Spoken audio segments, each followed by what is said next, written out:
So we move on to, you did see Friends with Kids? I did. Okay, now this is the one that's for the art house fans.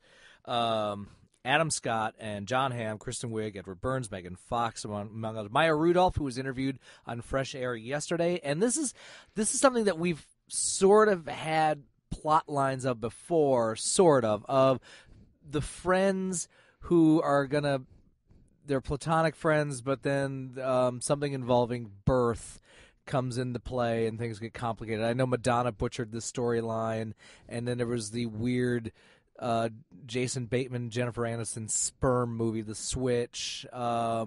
Is this in the same ballpark as those? No, Friends with Kids? No. It's actually probably the best version of that idea that I've seen. Platonic friends getting shacking up. What I would actually compare this to would be closer to When Harry Met Sally. That type of friend relationship. They say anything to each other, even, intimate things, details about their other relationships, and they have that type of friendship. Okay. And what happens is they look around at their friends. There's two other couples. You've got Jon Hamm and Kristin Wiig together again. For you Bridesmaids fans. Yep, Bridesmaids alums. And they are the couple who... They're the couple that will make little remarks about each other and drink too much at these social events and maybe eventually blow up into a fight. Are they the ones with the kids? Well, actually, both of the other couples have kids. Oh, I see. Okay, because we heard a clip and I wondered. Yeah, and then the other couple is that Chris Dowd guy, the other Bridesmaids one with Maya Rudolph, and they are the couple that they are so overwhelmed by having children that their house is a mess and they're the screaming at each other couple. They have no idea what's going on. They're hosting a party and they have nothing ready. Just the completely overwhelmed couple that can barely look at each other anymore. Okay.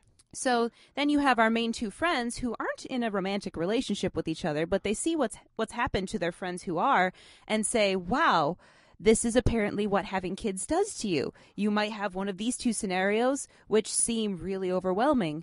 So they come up with the brilliant idea after a night of drinking, maybe it's better that you have kids with your friend and then maybe you pursue your romance later and keep it separate, because apparently when you have a kid with that person, you don't have the romance and your relationship fails.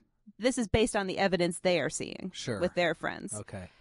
But, as these things tend to happen, everything's going fine at first. They have this baby, and they both try to start dating other people. It's complicated. Well, yeah, because you've got Megan Fox shows up as a potential suitor. As an ornament. Yes, and she is the character that doesn't like children. No. Yep. And she stares at him with her dead eyes. She stares at it with much distaste. I actually thought that they handled the kids thing very maturely in this film, because I think of films like The Change Up, my most hated movie of last year, where they treated kids like, oh my gosh, they are the bane of your existence, and they have explosive, crazy projectile diarrhea and all this nuts stuff. Okay, this movie has one scene where there is some poop that ends up everywhere. And they handled it the most mature I've seen in a long time. I mean, there's a lot of comedy in this film, but they didn't make it like this kid's a little beastie, crazy monster thing. This is a part of having kids. It's unpleasant, but I'm going to clean it up now. I see. I actually liked that take on it. I just felt it was dealt with really maturely. There's some really great emotional scenes. I love the discussions that they have.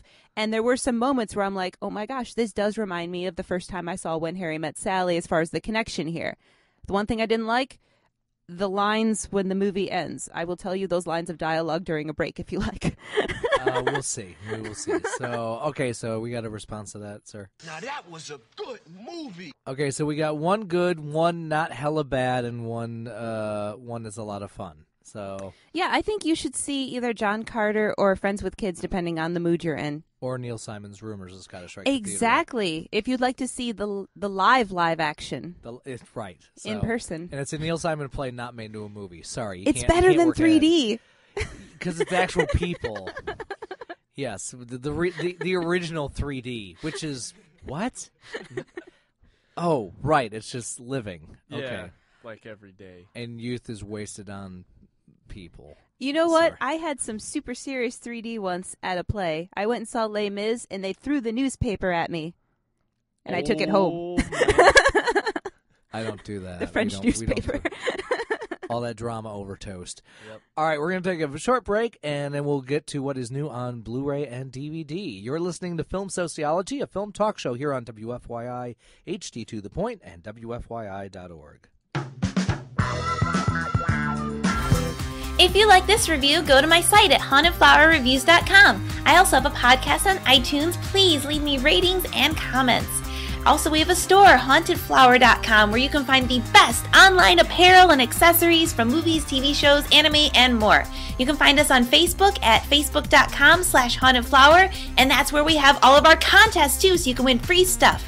Go to indiemojo.com if you live in Indianapolis, and you can find out how to go to free movies.